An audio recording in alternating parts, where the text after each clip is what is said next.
అందరికీ ప్రేజలాడండి. బాగున్నారు కదా మీ అందరు? చూడండి, మన ఆత్మీయ జీవితంలో నిన్ను పడగొట్టాలని ఎంతోమంది ప్రయత్నం చేస్తారు. నేను కూల్చాలని ఎంతోమంది ట్రై చేస్తారు. నువ్వు ప్రాంతంలో గడుపుతుంటే, ఆరాధిస్తూ ఉంటే నిన్ను చూసి తట్టుకోలేని వాళ్ళు కూడా అనేకులు తయారవుతారు. కానీ నువ్వు జాగ్రత్తగా ఉండాలి. మిరుగుడు పురుగు తెలుసా? మిరుగుడు పురుగు అది వెలుగుతూ ఉంటుంది నైట్. ఆ మిరుగుడు పురుగును ఒక సర్పం చూసిందండి. దీన్ని ఎలాగైనా తినేయాలి, ఎలాగైనా దీన్ని చంపేయాలని చెప్పి వెంటబడతా ఉంది. అది దొరకలేదు. ఆఖరికి ఆ మిరుగుడు పురుగు తిరిగి పాము వైపు తిరిగి పాముతో మాట్లాడుతూ ఉంది సర్పం. ఏమని? ఎందుకు నన్ను చంపాలని చూస్తున్నావు? ఎందుకు నన్ను తినాలని చూస్తున్నావు? నేను నీ ఆహారం కాదు కదా అంటే కాదని చెప్పింది. నేను నీకేమైనా హాని చేశానంటే చేయలేదని చెప్పినాను.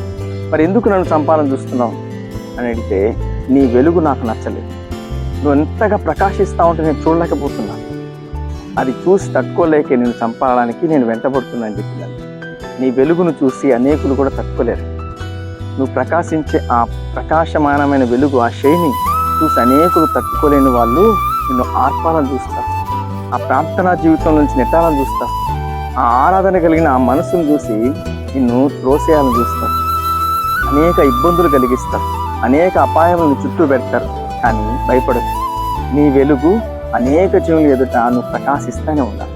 మాట చూపిస్తాను. మత్తయి సువార్త 5వ అధ్యాయం 16వ వచనం. వారి ఎదుట మీ వెలుగు ప్రకాశింపనీయుడి, దేవునికి స్థితి కలుగును గాక. మీరు ప్రకాశిస్తూనే ఉండండి. ప్రార్థన జీవితం కలిగి ఉండండి. దేవునితో కనెక్టింగ్ ఉండండి. ఎవరి వైపు చూడకు, ఎవరి మాటలు వినకు. వారి మాటలు విన్నావని నార్పేస్తాను. నీ వెలుగు వారి ఎదుట ప్రకాశిస్తూనే ఉంది. ఆరాధిస్తూనే ఉంది. దేవుని స్థలంలో కలుసుకుంటానే ఉంది. దేవుని స్థలంలో ఎక్కువ గడుపుతానే ఉంది.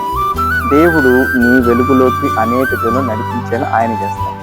అతి కృప ప్రభు మీ అందరికి అనుగ్రహించి నడిపించిన దాన్ని. ఆమేన్.